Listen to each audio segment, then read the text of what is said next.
അസ്സലാമു അലൈക്കും വറഹ്മത്തുള്ളാഹി വബറകാതുഹു. എല്ലാ ആളുകൾക്കും സുഖമല്ലേ? ഇൻഷാ അല്ലാഹ് സന്തോഷവും ആരോഗ്യവും നമുക്കൊക്കെ നാഥനായ റബ്ബ് പ്രദാനം ചെയ്യട്ടെ എന്ന് ആമുഖമായി തന്നെ പ്രാർത്ഥിച്ച് ഇന്നത്തെ ഈ എപ്പിസോഡിൽ പറയാൻ ആഗ്രഹിക്കുന്നത്, കഫം മാറാൻ ഏറ്റവും എഫക്റ്റ് ചെയ്യുന്ന 2 മരുന്നുകളാണ് ഇന്നത്തെ എപ്പിസോഡിലൂടെ പറഞ്ഞു തരാൻ ആഗ്രഹിക്കുന്നത്. മരുന്നിലേക്ക് കടക്കുന്നതിന് മുമ്പ് ഒറ്റ കാര്യം നിങ്ങൾ ശ്രദ്ധിക്കുക. നിങ്ങൾക്ക് ചുമ വന്നാൽ ആദ്യം തന്നെ ചുമ മാറ്റാനുള്ള മരുന്നുകൾ കഴിക്കുന്ന ശീലം മാറ്റി, അല്പം ചുമ വന്നാൽ അത് ചുമച്ച് നമ്മുടെ ശരീരത്തിനകത്തുണ്ടാകുന്ന ഈ ആവശ്യമില്ലാത്ത കഫങ്ങൾ മുഴുവനും പുറത്തു കളയാനുള്ള ഒരു പ്രതിരോധ മാർഗമായിട്ടാണ് ചുമ പലപ്പോഴും നമുക്ക് വരാറുള്ളത്. ആ സമയത്ത് ചുമച്ച് കഫമെടുത്ത് പുറത്ത് കളയുന്ന ആ ഒരു ശീലം നമുക്കുണ്ടാകണമെന്ന് ഈ അവസരത്തിൽ ഓർമ്മപ്പെടുത്തുകയാണ്. പെട്ടെന്ന് പോയി ആ ചുമക്ക് മരുന്നെടുത്ത് ആ ചുമ ഇല്ലാതാക്കുന്ന ആ ശീലമല്ല നമുക്ക് വേണ്ടത് എന്നുകൂടി ഓർമ്മപ്പെടുത്തി 2 മരുന്നുകളാണ് ഇന്നത്തെ ഈ എപ്പിസോഡിൽ പരിചയപ്പെടുത്താൻ ആഗ്രഹിക്കുന്നത്. നല്ല എഫക്റ്റീവായ, നല്ല ഫലം ചെയ്യുന്ന 2 മരുന്നുകൾ. ഒന്ന്, 3 നല്ല ഈത്തപ്പഴം എടുക്കുക. 3 നല്ല ഈത്തപ്പഴം എടുക്കുക. അതിൻ്റെ കുരു കളഞ്ഞ് ആ 3 ഈത്തപ്പഴവും കുരു കളഞ്ഞ് 3ഉം ഒന്നിച്ച് മിക്സ് ചെയ്തെടുക്കുക. കൈകൊണ്ട് തന്നെ മിക്സ് ചെയ്താൽ മതി. ഈ മിക്സ് ചെയ്തതിന് ശേഷം അല്പം തേൻ അതിലേക്ക് ചേർത്താൽ നല്ല രീതിയിൽ നമുക്ക് മിക്സ് ചെയ്യാൻ പറ്റും. അങ്ങനെ അല്പം തേൻ ചേർക്കുക. ഈ 3 ഈത്തപ്പഴത്തിലേക്ക് ഒരു 1/2 സ്പൂൺ തേൻ ചേർത്ത് നന്നായിട്ട് മിക്സ് ചെയ്യുക.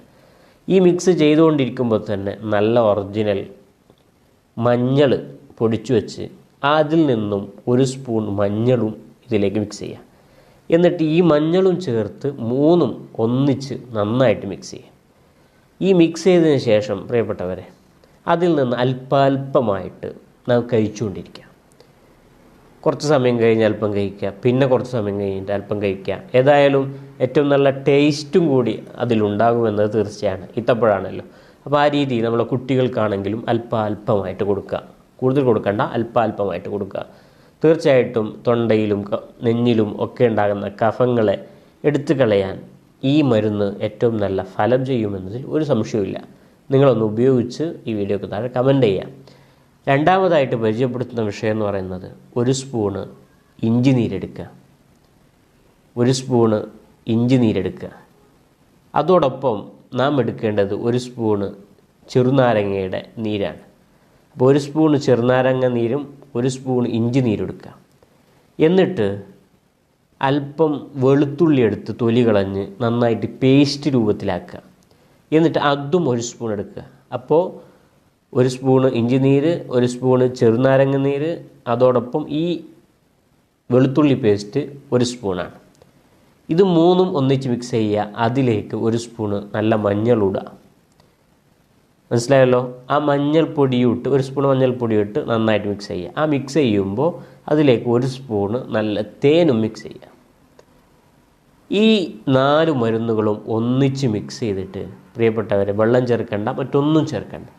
ഇതിൽ നിന്നും അല്പാൽപമായിട്ട് നാം കഴിക്കുകയാണെങ്കിൽ തീർച്ചയായിട്ടും ഈ കഫം കൊണ്ട് പ്രയാസപ്പെടുന്ന ആളുകൾക്ക് ഏറ്റവും നല്ല ഫലം ചെയ്യുന്ന 2 മരുന്നുകളാണ് ഇന്നത്തെ എപ്പിസോഡിലൂടെ പരിചയപ്പെടുത്തിയിട്ടുള്ളത്. പ്രിയപ്പെട്ടവരെ, ഇത് നിങ്ങൾ ഉപയോഗിക്കുക. ഇതിൻ്റെ ഫലം തീർച്ചയായിട്ടും നിങ്ങൾ ഈ വീഡിയോക്ക് താഴെ കമൻറ്റ് ചെയ്യുമെന്നത് പൂർണ്ണമായി വിശ്വസിച്ചുകൊണ്ട് തന്നെയാണ്. അത്രയും ഫലം ചെയ്യുന്ന 2 മരുന്നുകളാണ് ഞാൻ ഇന്ന് പരിചയപ്പെടുത്തിയിട്ടുള്ളത്. തീർച്ചയായിട്ടും മറ്റുള്ള ആളുകളിലേക്ക് നിങ്ങളിത് ഷെയർ ചെയ്ത് കൊടുക്കുക. അതോടൊപ്പം ചാനൽ സബ്സ്ക്രൈബ് ചെയ്യാനും ലൈക്ക് ചെയ്യാനും ഈ ചാനൽ സപ്പോർട്ട് ചെയ്യാനും ഒക്കെ നിങ്ങൾ മുമ്പോട്ട് വരണമെന്ന് മാത്രം ഓർമ്മപ്പെടുത്തി ഈ വീഡിയോ ഇവിടെ വൈൻഡപ്പ് ചെയ്യുകയാണ്. അസ്സലാമു അലൈക്കും വറഹ്മത്തുള്ളാഹി വബറകാതുഹു. ഉസ്താദിൻ്റെ ഹിമമി എയർ ഓയിൽ ഞാൻ തേക്കലൊടുങ്ങി 12 ദിവസം ഇന്നത്തേക്ക് തേക്കലൊടുങ്ങി. എനിക്ക് നല്ല റിസൾട്ട് ഉണ്ട്. താരൻ എൻ്റെ പൂർണ്ണമായും താരൻ തന്നെ പോയി. ആദ്യമൊക്കെ ഇങ്ങനെ നോക്കിയാൽ താരൻ കാണായിരുന്നു. ഇപ്പോൾ പൂർണ്ണമായും പോയി. മുടികൊഴിച്ചിൽ ഒരു 80% മുടികൊഴിച്ചിൽ പോയിട്ടുണ്ട് എൻ്റെ. ഞാൻ 12 ദിവസം യൂസ് ചെയ്തിട്ടുള്ളൂ. നല്ല റിസൾട്ടാണ്.